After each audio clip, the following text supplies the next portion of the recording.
So check it out, yesterday I gave you guys my top 10 choices for DLC characters if we were to get a Season 4. Now in today's video, I'm going to check out the comments in order to see who you guys wanted as the top 10 characters for Season 4. If you guys are going to enjoy today's video, remember to hit the like button, it helps out a bunch. And if you're new here, feel free to subscribe, join this amazing community. So kicking this list off, we got Super 17. And to be honest, I don't know how I forgot about him from my own list. I loved Super 17, he was my favorite part of GT, right up there with Nova Shenron. And while I'm not necessarily the biggest fan of duplicate characters making it back into the game since they already have a stake in the roster, I feel like Super 17 is a little bit of an exception because he really does look totally different than the average Android 17. Now you know who else I saw people asking for an absolute ton? Was buuhan specifically. And I gotta be real, that is one of the dopest forms of Majin Buu. Like, that one really put in work. And he's probably one of the most iconic parts of Super Buu, for being honest, seeing as he did put up so much of a fight. And right along with buuhan, everybody was asking for Oob. Now I personally was never really a big fan of Oob or Majub. He just really wasn't my cup of tea, but I could see him getting into the game. I think that's pretty reasonable. Now this next group, I'm gonna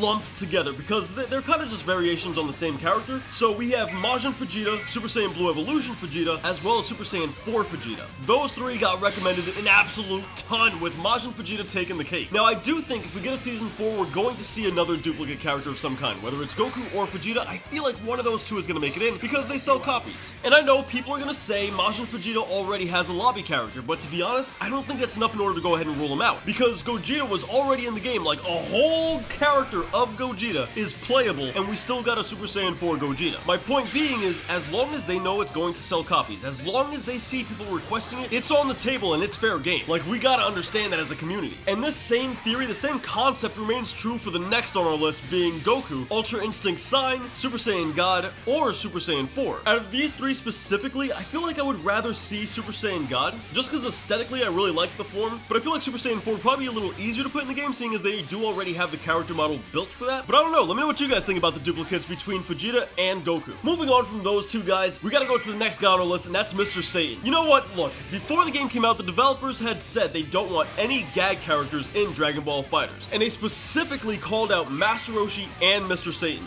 Fast forward till now, we got Master Roshi in the game, and this tells us that clearly, as long as people want the character, once again, it's up for grabs. And Mr. Satan has a pretty solid fan base. People do want him in the game, and I think he'd honestly be pretty hilarious. The game's already pretty lighthearted with the way it jokes around in the story mode, with characters kind of taking hits at one another, as well as the silly dialogues that happen between characters in fights as well. So I don't feel like Mr. Satan would be a bad fit for the game. While sure, he may not have really a lot of attacks to pull from, I'm sure the creative developers behind this would definitely be able to pull something out that hits close to home for the character itself and represents him in a decent way. Next up, we got Kaba, the Saiyan from another universe that gets absolutely no love. And I'll be honest, I'm a fan of Kaba. In fact, I'm a fan of all of the Saiyans from the alternate universe. Like, I love each and every single one of them. And I know people don't really like Caulifla and Kale, but I dig them. And even though I kind of agree their story could have been handled a lot better, I like all of them. And when it comes to Kaba specifically, he kind of reminds me of Vegeta's brother. I forget Vegeta's brother's name, but he reminds me of him for some reason. And I always wanted more out of that story. I always wanted to see more of his brother, and we never got that. And having Kaba around kind of feels like it's filling that void for me, even though obviously Kaba isn't related to Vegeta. Moving down the list, we got Tapion, and this is a guy I think would be sick in the game. The ocarina playing, sword wielding dude? Like, come on, how are you gonna say no to this? And to be honest, it would just be cool to have another sword wielding character. Not as if the swords in this game really change the character's gameplay per se. It's not as if it's their entire moveset, but it would just be dope to have another character with a sword.